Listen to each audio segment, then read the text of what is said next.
Hi, my name is Daniel Gottschall. I'm with the Mathematics Learning Resource Center here at Villanova, and this is my first video on scaling functions vertically. I plan on doing three videos on this topic, and just to sort of outline what those will be. So when we talk about scaling functions,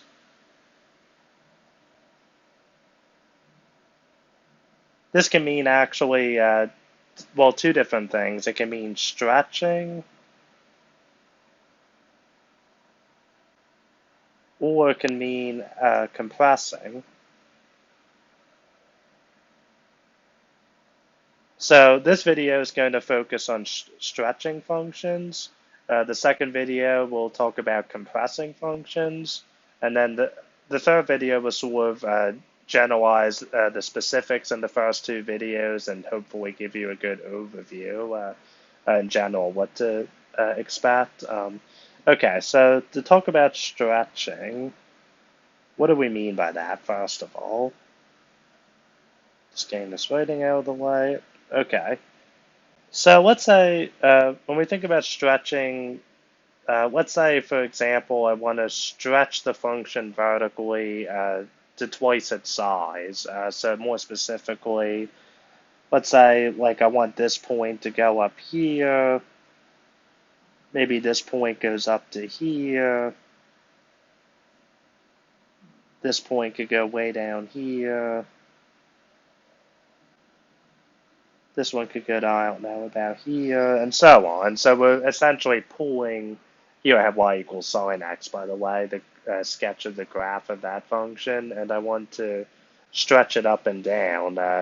I just picked 2 by a factor of 2. So basically double uh, the y coordinates of the function.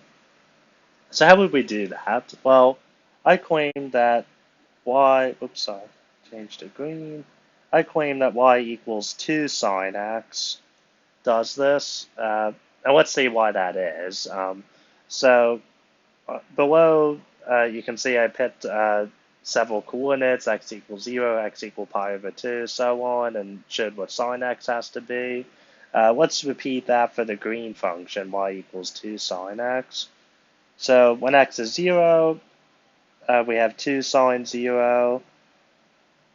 And remember, sine of 0 is 0, so I would have 2 times 0.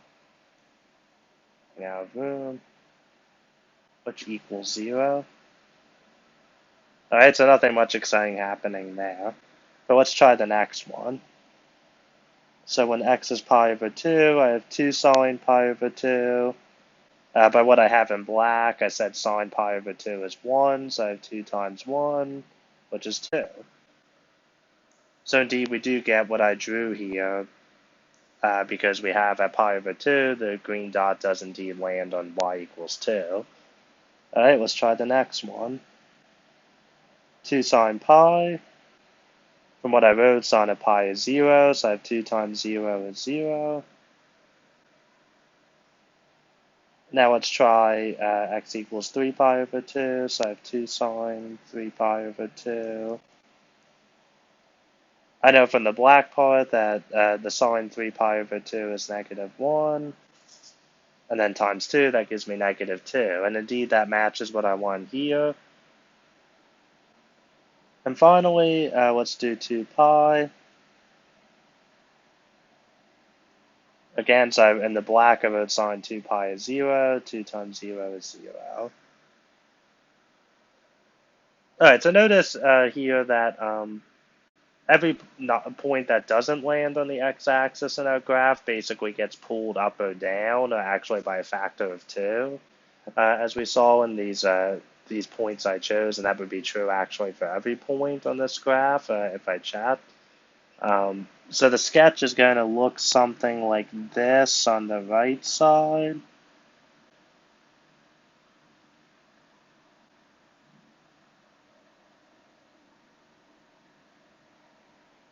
Something like that. So basically, we see in the green that you can almost think of it, the humps on the black function are being stretched up or down.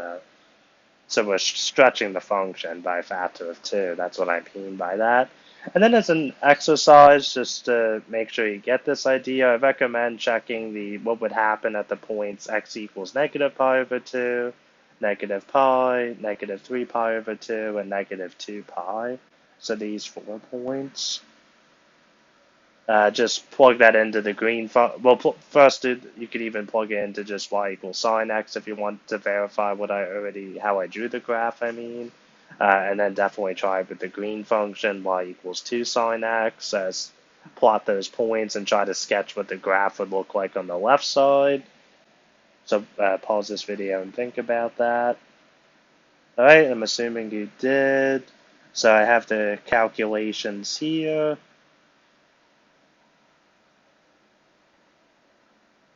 That's what you should have gotten. The black is the sine function, the green is the 2 sine x function, and that would give you these points here. So then my green function on the left side of the y-axis would look something like that. So again, we see the basically the two hills of the sine function being stretched up and down, basically doubled in size. So that's what we mean by stretching functions. So hopefully that's clear. So then check out the second video when you get a chance about compressing functions. See you then. Thanks for watching.